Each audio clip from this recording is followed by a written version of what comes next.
Bom, falando dos primeiros 4 meses de 2025, foi apresentado hoje pelo governador Rafael Fonteles na Assembleia Legislativa do Piauí sobre como estão as finanças do município, do estado e principalmente falar sobre as metas fiscais que o governo deve ter para os próximos meses.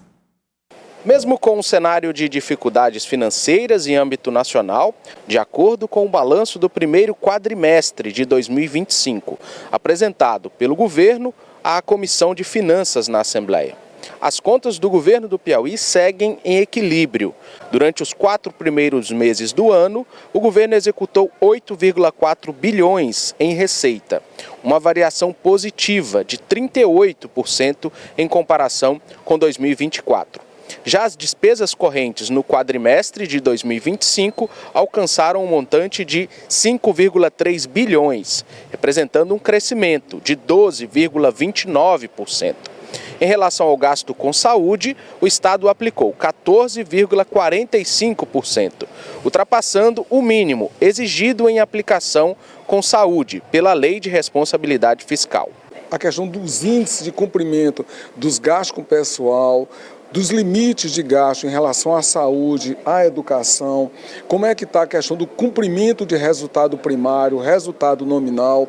São todos dados econômicos que a gente traz aqui para mostrar para essa casa, né, para uma prestação de contas, como é que tem se comportado o primeiro quadrimestre. É lógico que isso aqui é o primeiro quadrimestre ainda, temos muitos desafios assim, que a gente está percebendo aí no futuro, né? Mais uma vez o Banco Central nos surpreendeu com essa questão do aumento da Selic de mais 0,25 ponto percentual, indo a Selic a 15%.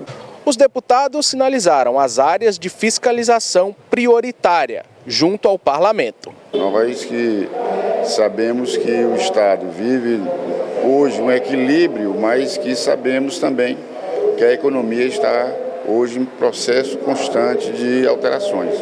Então a ideia aqui é recepcionar os dados e questionar a equipe econômica quanto ao cumprimento das peças orçamentárias, tanto o orçamento quanto o LDO, para que a gente possa passar para a sociedade a segurança de um Estado que vai continuar prestando serviços que ela tanto necessita: saúde, educação, segurança pública, manter ali a questão de investimentos e folha de pagamento. O secretário de Fazenda fez ainda uma avaliação do impacto dos empréstimos aprovados na Assembleia e salientou a importância da redução da carga tributária com as operações. Nesse momento a gente está trabalhando 2 operações de crédito de estruturações, né?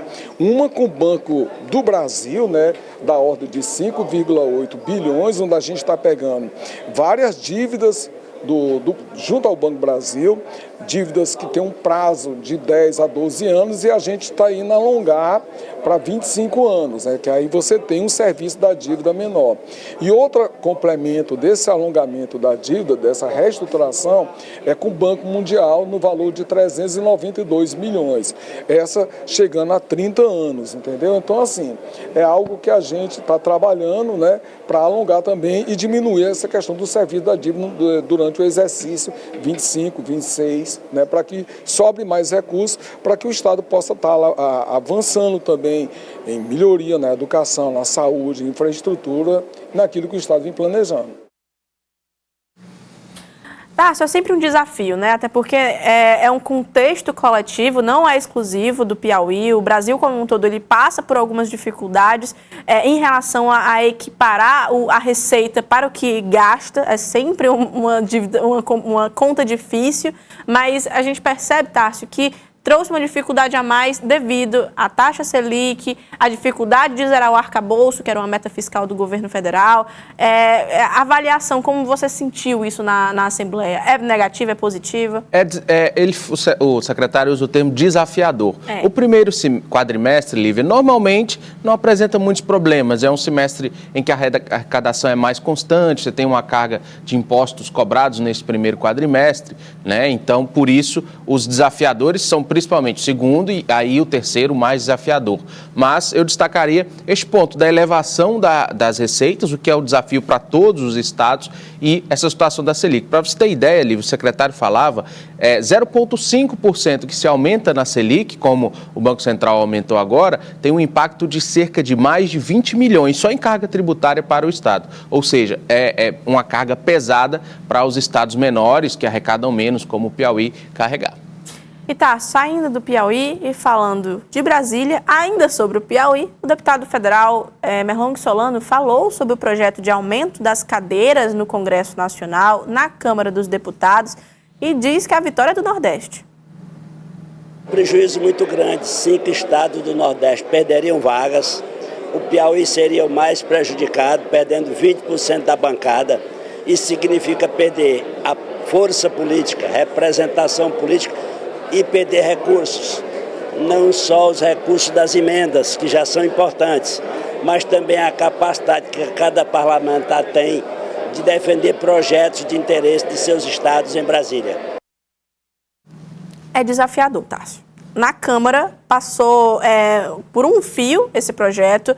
No Senado, existe uma articulação de Davi Alcolumbre juntamente com a base governista, que é a que pleiteia mais essa vaga, porque é mais voltada ao Nordeste, mas é complicado, não é tão fácil como estão falando. Essa estrutura bicameral, Lívia, é importante nesse momento. Por quê? Nós temos a Câmara analisando com um calor maior, um fervor maior, já que eles são afetados diretamente. É de foro íntimo. É, de foro íntimo. Por isso eles querem mostrar para o eleitorado que não estão tão favoráveis assim a algum grupo. Mas no Senado existe um sentimento de aprovação, pautado para quarta-feira esse projeto, como a gente já explicou. Piauí, se não for votado até o final de junho, Piauí pode perder 2 cadeiras de deputado federal e 6 cadeiras de deputado estadual, um impacto muito grande, uma queda bilionária de arrecadação somente com emendas, então por isso essa pressa é lá no Congresso. E Tássio, e se a matemática ela já era complicada, organizando uma chapa proporcional de 10 nomes para a Câmara Federal e de 30 nomes para a Assembleia Legislativa, imagine com menos 3 e menos 6. Então, existe menos 2 e menos 6. Então, existe também essa tensão que se aproxima, fora as siglas, fora as chapinhas, fora tudo isso, ainda tem o medo de ter menos gente e ser mais competitivo. E o deputado Merlong Solano também comentou sobre essa tensão na base aliada e diz que na política é preciso escolher as prioridades. Na política, a gente é obrigado a escolher prioridades. No Piauí, o caminho vitorioso tem sido de definir como prioridade o Poder Executivo. Foi assim com Elton Dias e está sendo assim com Rafael. E por conta disso, desde 2002 que a gente não perde uma eleição majoritária no estado do Piauí. E do ponto de vista proporcional, as forças de esquerda e democráticas cresceram no Piauí através dessa estratégia. Portanto, ela está correta. Bom, é um desafio, né? Até porque existe uma necessidade de um grupo fazer com que haja uma eleição favorável para todos, então é natural que haja essa busca por harmonia. Já esteve mais longe, né, Tássio? Já foi mais difícil aparar as arestas, já está quase um círculo, então um pentágono. A situação aí, Lívia, é porque você tem...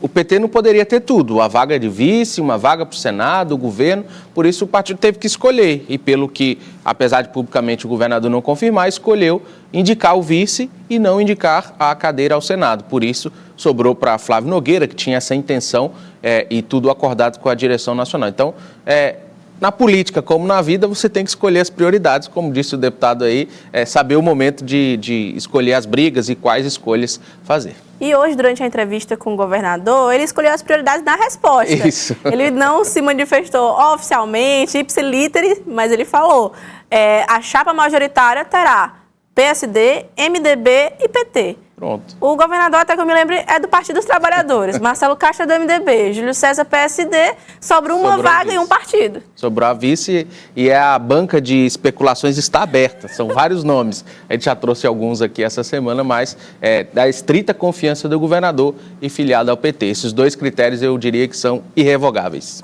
Sigo com o relator, concordo. E Evaldo Gomes falou sobre uma reunião em Brasília que vai oficializar a federação do PRD com Solidariedade, possibilidade, já de olho também numa formação de chapa, chapinha, chapona. Ele falou mais detalhes sobre isso. É como uma alternativa para a sobrevivência dos dois partidos. Esses dois partidos precisam se juntarem. A eleição é uma eleição totalmente difícil. Há uma necessidade de cada partido para continuar sobrevivendo a nível nacional. Eleger 13 deputados federais e 9 estados. Então eu acho que a junção de PRD e Solidariedade é possível sim se manter, fazer uma bancada de 13, 15 deputados. E a gente está confiante que a junção feita por essas duas siglas na quarta-feira possa dar um bom resultado para ambas. Aqui no Piauí, a federação já nasce como a maior bancada na Câmara e muito próxima desse alinhamento com o Palácio de Karnak. O senhor espera dialogar com os líderes do PRD? Como é que está isso? Nós vamos dialogar no momento certo. Nós estamos aguardando primeiro essa posição a nível nacional. No momento que seja oficializada e a possibilidade de ser na quarta-feira, a gente vai dialogar também com os dirigentes aqui do PRD, aqui no Piauí. Eu acho que o Bruno é uma pessoa muito tranquila, uma pessoa de fácil diálogo, tanto é verdade que é o líder do prefeito na Câmara Municipal. Então nós estamos muito tranquilos quanto a isso, vamos só aguardar os fatos, vamos esperar o resultado do encontro nacional para que a gente possa manter esse diálogo aqui no Piauí. Um diálogo difícil, mas necessário, né, Tássio? Essa meta bem difícil, o deputado fala em eleger 13 deputados federais. Acho difícil que no Piauí a federação consiga eleger um, mas nasce grande, com o maior partido na Câmara e muito aliado a Rafael Fontelli, se depender de Evaldo Gomes. Tássio, muito obrigada pela sua participação. A movimentação hoje, inclusive, um pouquinho internacional, teve alguns bombardeios no Irã, proveniente dos Estados Unidos, houve uma troca de farpas, mas o Trump está tranquilo. O Trump está firme e forte lá com a sua intenção, a guerra se acentua e pode trazer para o Brasil em si, né, prejuízo no preço do combustível, várias preocupações, mas a guerra evolui lá no Oriente Médio. Aguardar as cenas dos próximos Inclusive, capítulos. O ministro Wellington Dias estará na África amanhã, cumprindo a agenda na Argélia. Exatamente. Delicado, inclusive, essa agenda, mas tudo bem. Tássio, muito obrigada pela participação, pela companhia de sempre. Grande abraço a você, grande abraço a todos.